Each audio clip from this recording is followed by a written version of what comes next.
The Switch 2 has finally been out for an entire year. And after all this time, what has Nintendo done differently? How have things changed? And most importantly, is it still worth it? First things first, we have to look at how well my Switch 2 is physically held up. Is there any damage? Yes.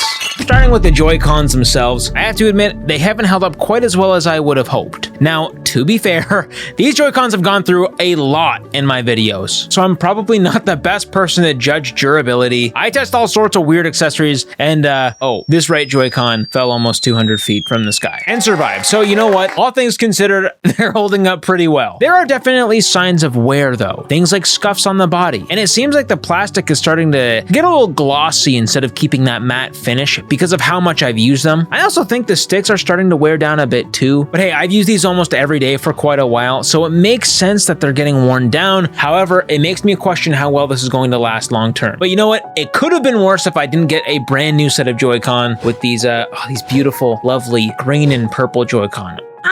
So good! They're just so nice. I like them a lot. Nintendo finally released a new color set for the Switch 2 after like 7 or 8 months. And honestly, I don't know why it took them so long, but we finally got this green and purple pair, and these are so good. I love these colors. They're amazing. They're like my colors. Now, it is unfortunate that most of the Joy-Con body is still gray. The only real difference is the green and purple accents behind the stick and along the side rails, which are inside the Switch 2 most of the time anyway. I do kind of miss the full colorful Joy-Cons from the original Switch era, but I think Nintendo wants the Switch 2 to look a little more sleek and modern for the average person buying it. These newer Joy-Cons have also held up decently, but they're starting to wear in the exact same spots. Slightly glossy on the sticks, a few scuffs on the back from me setting it down on a surface. But while we're on the topic of controller cosmetics, I need to show you my Pro Controller because I think it's the worst out of all of them. Now, I've been using this exact one for an entire year, and I bought it right at launch, and it's in the worst shape out of all of them. There are scuffs all over the controller body. The analog sticks are clearly showing that glossy, worn down look, and you can definitely tell this is not a brand new controller anymore. And yeah, I will say, I probably could keep these things in a little better condition, but to be honest, I'm just throwing these Pro Controllers in my bag loosely. This is completely my fault. I have no one else to blame but myself. I'm doing a real durability test, clearly. But even after all of that, all these controllers still feel amazing. Despite how much I've used them, they've held up really well and still feel like quality controllers. Everything works perfectly. There's no stick drift, no weird issues, nothing. And like I said in my previous reviews of the Nintendo Switch 2, these sticks are top tier, buttery smooth. The bigger Joy-Con size is way more comfortable than the original Joy-Con ones, and the battery life on all of them is incredible. I feel like they just last forever. The Pro Controller is one of my favorite controllers on the market, and I'm actually working on a video where I test all the current gen console controllers, so I'll go way more in depth in that video. But let's just say this is a fantastic controller, and I'm really happy with all these Joy-Cons and Pro Controllers, except for the D-pad on the Pro Controller. My goodness, they fumbled hard with the D-pad on the Pro Controller.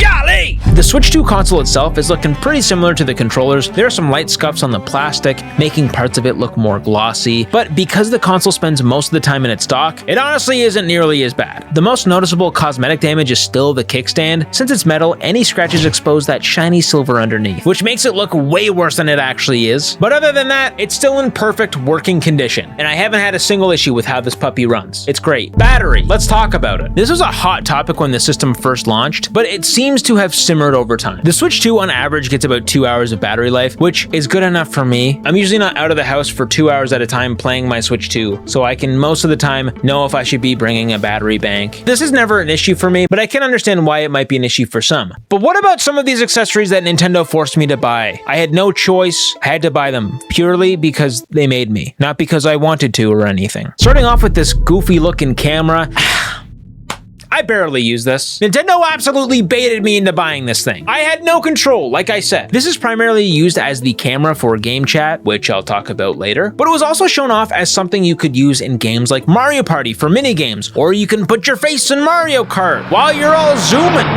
But literally, aside from Mario Party and Nintendo Switch 2 Welcome Tour, this thing has been completely pointless, for me at least. Now, for the features it adds, it's actually a pretty good camera. Like, it's a decent 1080p camera, it's a very wide angle, so it fits for most settings, and it looks sleek. Like, it looks pretty good. It's not that ugly, you know? You can even tuck it right behind the Nintendo Switch 2 console if you wanted to, but you can't say it's worth that $50 price tag. No siree, especially for the games it's used in. Now, we have gotten other camera options, like the amazing goated Piranha Plant camera, but even though I own this thing, it's not worth using most of the time. It's fun looking, but I don't need to use it for the most part. And in my opinion, the reason I don't have my camera plugged in most of the time is because it uses the USB-C on the top of the Nintendo Switch 2. You don't need to use a USB-C, but because it comes with the USB-C, means that every time I dock my Switch 2, I have to plug it into the top of the console, and it's just not worth the effort of me having to unplug it and replug it in whenever I want to dock and undock the Switch. Maybe I'm lazy. I probably am. Then we have like the official Nintendo cases and like the all-in-one carrying case, and oh my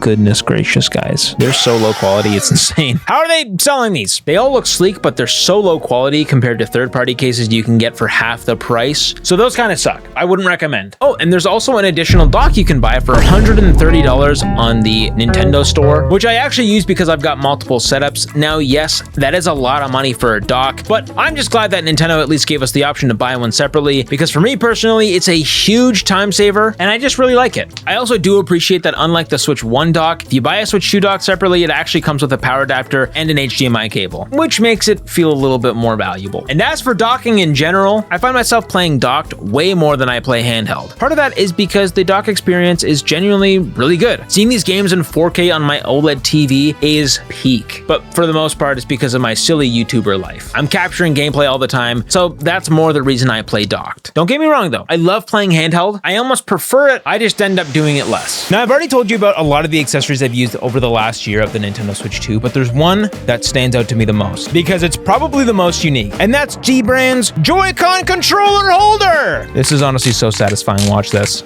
You can adjust and play your Joy-Cons in essentially any angle. So not only is it just satisfying to play with, but it's also got some pretty cool benefits, such as the magnets. Check this out.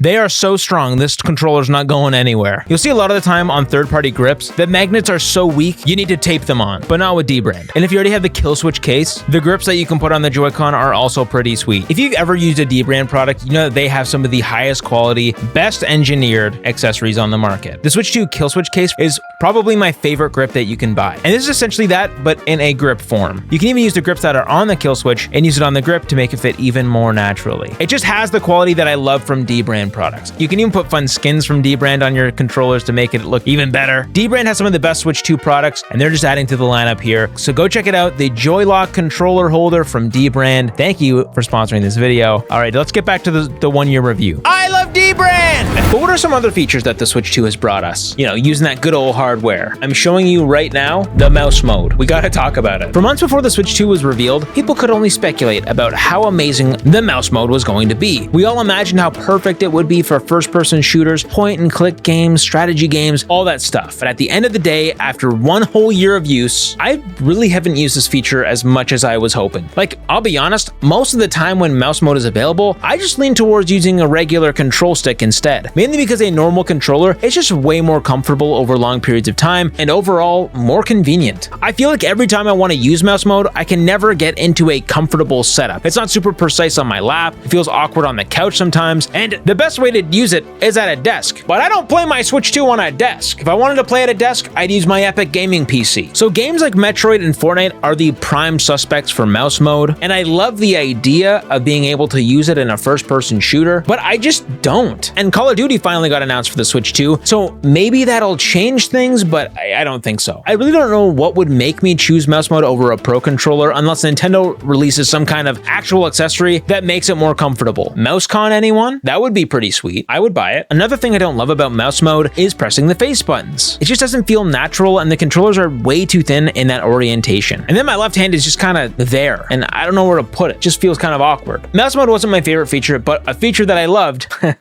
we all know, magnets. All right, everybody, on 3, say it with me. We love magnets.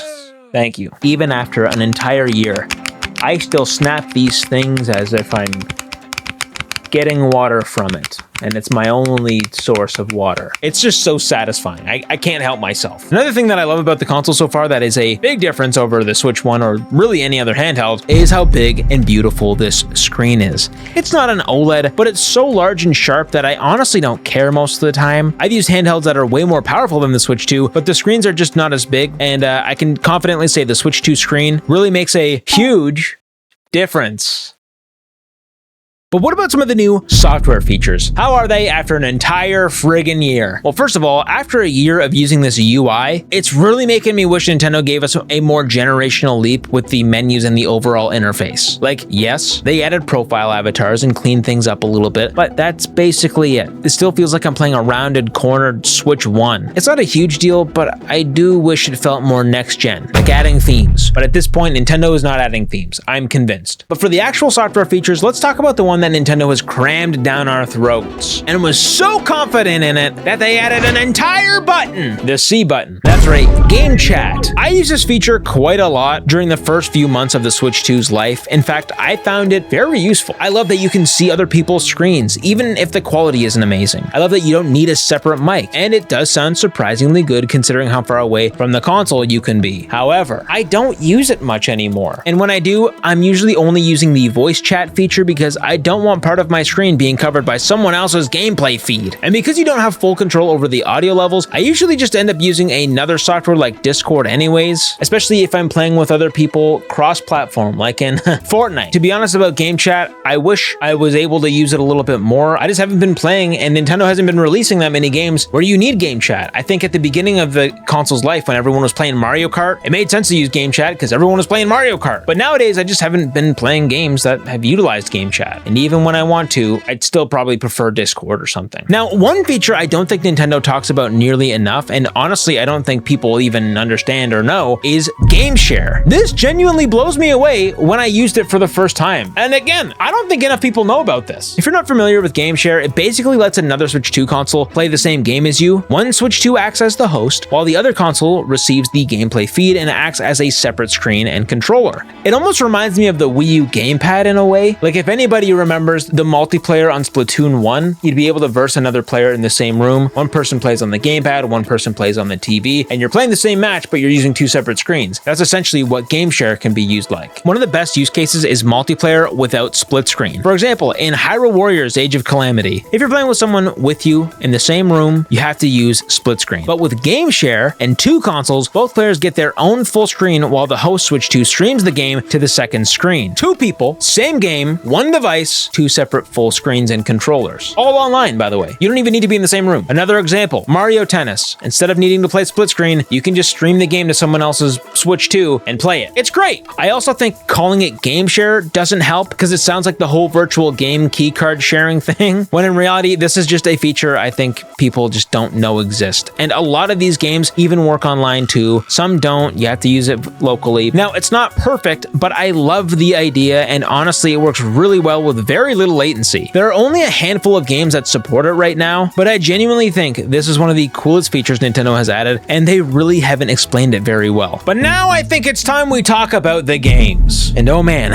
do I got a lot of games. Let's start with the first-party games. The games made by Nintendo themselves. For the first year of the Switch 2's life, Nintendo has dropped some absolute bangers. Like seriously, look at how many games we've gotten, but how good they've been too. Now compare that to PlayStation and Xbox's lineup for the first year, or even at all. Exactly. Us Nintendo fans are eating good. Nintendo definitely suffered from the 70s curse for a while there, where every game was landing somewhere in the 70s on Metacritic, and rightfully so. I mean, we got Mario Party Jamboree, which was a pretty nothing Switch 2 edition that did not add that many things and was very confusing with how it was laid out in the game. Hyrule Warriors and Kirby Air Riders were both fun, but somewhat niche titles, and Pokemon Legends ZA had some serious quality issues, like any normal Pokemon game, and Metroid Prime 4 was very underwhelming for a lot of people. Not to mention the games that scored even lower from Nintendo, like Welcome Tour and Drag X Drive. They were pumping out some pretty mid games for a while there that just didn't really stick with people. But on the other side of that, we got some fantastic releases. We got games like Donkey Kong Bonanza, which is basically a crazy 3D Mario game with a deep story and really fun destruction mechanics. We got Pokemon Pokopia, which completely surprised me with how addicting it was, and it made headlines with how much it sold. And of course, Mario Kart World, which is without a doubt one of the best feeling Mario Kart games ever, but it's also $80 and launched with some serious lack of content, and a year later, they've mostly added things that should have been in the game since day one. But regardless, we got some good games. As for me, I am very happy with the solid first year lineup of the Switch 2, and if you disagree with me, I really don't know what you were expecting. They gave us lots. Kart racers, first-person adventure games, 3D platformers. Anything us Nintendo fans wanted, you probably had at least one game you liked. We also got a huge amount of Nintendo Switch 2 editions for older games. And Nintendo also released a massive update that allows Switch 1 games to run at docked quality in handheld mode on the Switch 2, which is huge. It's a big deal. This basically lets the Switch 2 trick Switch 1 games into running their docked settings handheld, higher resolution, better frame rates, faster load times in some cases, all of that. It's almost like getting a little enhanced version of most of these games, and it really helps the Switch 2 feel more next gen. It also kind of makes up for the fact that a lot of developers are never going to bother making a proper Switch 2 edition of their older games, so there's that too. But I think the biggest thing to happen this year with Nintendo's first-party games has been the pricing. But I'll talk a little bit more about that after we go through the third-party games. I think it's so cool seeing some other developers that aren't Nintendo pushing the Switch 2 this hard. We've got so many games on the system that I honestly never expected to see running on a Nintendo handheld, like Resident Evil Requiem. Not only did it launch the same day as the other systems, it launched at the same price, and it looks absolutely incredible on this console. Compared to the PS5 version, and aside from the lower frame rate and some hair details, it looks very similar. It even looks better than the Xbox Series S version in some ways, which I love comparing it to, because the Series S is so much bigger. The game looks sharp, the lighting is phenomenal, and it even runs at 60 frames per second most of the time. It chugs a little bit here and there, but who am I to judge? It also got the first Special Edition Pro controller for some reason, which I bought. I don't know why. I did it though. And of course, it also has amiibo support, because of course it does. Resident Evil is probably the best example I can give, but we've also gotten huge AAA games like Pragmata, Indiana Jones, and heck, Call of Duty is coming to the Switch 2. So needless to say, this is a fantastic third-party machine. And a lot of the third-party games that are releasing are making their way to the Switch 2. Not all of them, but a lot more than what us Nintendo fans have been used to for the last generation. I think people forget sometimes that this isn't just a small console, it's portable. There's an entire screen attached to this thing. It's impressive. Now, it's not perfect for third-party games though, because there are still developers who either don't put enough effort into optimizing their games, like basically any of the sports games. Why are they 30 frames per second when it's just a field? Or most annoyingly, in my opinion, we still get games way later than other platforms, like 007, Lego Batman, Borderlands 4, and even older games like Elden Ring were heavily delayed compared to other consoles, usually needing months and months of extra work. To be fair, I played both Borderlands 4 and Elden Ring early, and yes, they definitely needed some more time to bake and optimize, but it would suck if you only had the Switch 2 and you really were expecting a game to release that day and it got delayed. 007 and Borderlands 4 literally were supposed to come out the same day, and both got heavily delayed. We don't even know if Borderlands 4 is even coming to the Switch 2 anymore. My pre-order got canceled, so they might have just canceled it altogether. But it's probably better that these games launch functional on Switch 2 instead of being completely broken. I'm hoping that as developers spend more time with the hardware, we'll finally start seeing more proper day-to-date releases on the Switch 2. Another small issue that I've seen with games in general are the stupid game keycards. I can't believe some of us are still talking about this. Now, statistically, most of you probably play digital, at least 50%, so you don't care about game keycards. But I'll say my opinion again. I like the fact that I still have a way to sell, trade, or lend my games. And everybody say it with me, we love plastic! See what I mean? I don't mind game keycards that much, aside from the fact that they can still chew up my storage, but to be fair, a fully digital game would take up the exact same amount of space anyways. Which, by the way, brings me to storage. Heyo, let's get a storage check. I still haven't splurged on a higher capacity express micro SD card for my Switch 2 because they're so expensive. But it's gotten to the point now where almost every time I buy a new game, I have to delete another one. There's always that one game sitting there taking up an absurd amount of storage that I don't want to uninstall because I'm still actively playing it. And I'm also terrified how long it would take to re-download it. I don't have the fastest internet. I'm talking to you, Final Fantasy VII and Split Fiction. These boys are chunky, big fat storage hogs. But where Nintendo has really started changing their strategy after this first year has to do with the pricing, because they've been making some very interesting decisions. Goodness gracious, I'm excited for you to hear this. No, like seriously. For basically the entire first year, almost every first-party Nintendo Switch 2 game launched at $70. There were a few exceptions like smaller games such as Welcome Tour and Drag X Drive, and then there was Mario Kart World, which for some reason was $10 more than $70 at $80. Again, for no reason. Why have we not got content for that game after a whole year? I don't understand. Like, I don't get it. But overall, yes, most of these games were $70. And I think what Nintendo has finally realized was that people don't necessarily want to pay $70 for a Mario Tennis game or a Kirby Kart Racer, or honestly, any game. Now, don't get me wrong, I understand why they did this. It's the industry standard. But recently, it sounds like Nintendo is quietly moving back toward the old $60 standard again, which is awesome. But it's only for digital games. Starting with Yoshi and the Mysterious Book, Nintendo began giving a $10 discount to people who buy digitally instead of physically. They're doing this with Yoshi, the new Star Fox, and probably most first-party Nintendo Switch 2 games moving forward, which honestly kind of sucks as a physical collector, but it's awesome in general and for digital buyers. I think it's great. And overall, I think Nintendo is realizing they don't need to price everything at $70. Star Fox being $60 physically and $50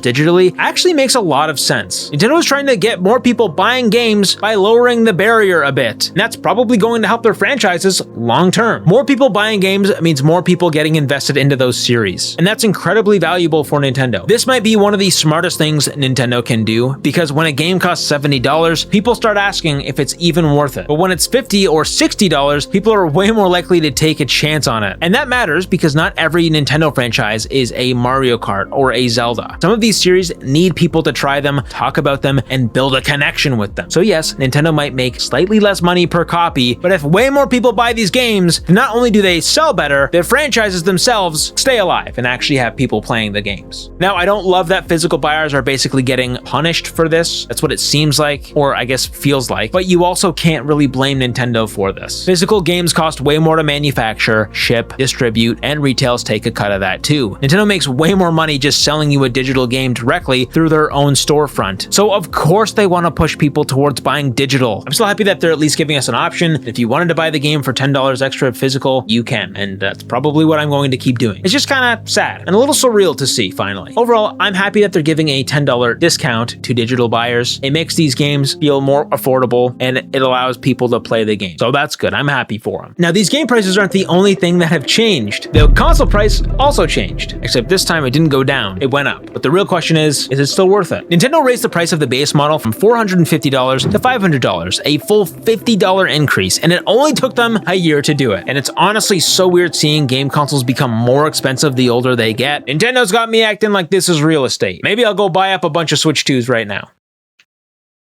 I won't do that. But even at this new price, it's still one of the cheaper modern consoles overall, outside of things like the Switch 1 and the Xbox Series S, and we've already established that the Switch 2 is rightfully the better system compared to those, and worth more money. Now, I can absolutely understand people being upset with Nintendo over this, but to be fair, I actually understand it. I mean, look at the industry right now. PlayStation has increased the prices again for like the 8th time. Xbox consoles have also went up in price, even though nobody buys them. Don't kid yourselves. And the Steam Deck, an over 4-year-old handheld competitor, went from $650 to $950. That's a $300 price increase. That's insane. Are you kidding me? So if every major tech company is dealing with this stuff, Nintendo only increasing the price by $50 doesn't feel that bad in comparison. And trust me, I don't usually agree with Nintendo when it comes to pricing these things, but with how weird and expensive the tech industry has become lately, this felt inevitable. Like, it sucks, but we could all see this coming, right? Now, to be fair, Nintendo is lowering the price of their games digitally. And I'll be completely honest, I'd rather pay $50 up front than slowly spend $50+ over time on games. Because you buy games digitally, you're technically saving $10. So if you buy 5 games, you've technically already made your money back. Maybe that's just cope, but that's how I look at it. And chances are, for me personally, I'd probably be spending a lot more money on games than the upfront cost of a Switch 2. I don't know. At least they're somewhat softening the blow is what I'm saying. Also, the price increase doesn't happen until September. So chances are, if you're watching this right now, you might still have time to go to a store and buy one if they're even available. I think everybody's buying them now. But would I still say that it's worth it? Absolutely. This is no-brainer. The Switch 2 has genuinely one of the best first years in gaming that I've ever experienced. Not just because the console itself, but because I've been able to share so much of that experience with you. I'm so thankful for everyone who has watched my content in the past year and supported everything I've made around the Switch 2. I mean, we've passed 100,000 subscribers since the console launched, and that's just crazy to me. Also, I just wanted to announce right here, I'm starting a podcast pretty soon. It's going to be a live show, so click that notification bell if you want to know more details about it. Genuinely, thank you so much for all of you who watch. You're all so epic. What did you think about the first year of the Switch? Let me know in the comments. Thank you all for watching this video. Please like and subscribe. Also, thank you to channel members for supporting the channel extra hard. If you want your name at the end of the video and some bonus content, now is the time to do it. I got some big plans this year for the memberships. I hope you have a good rest of the day. See you later.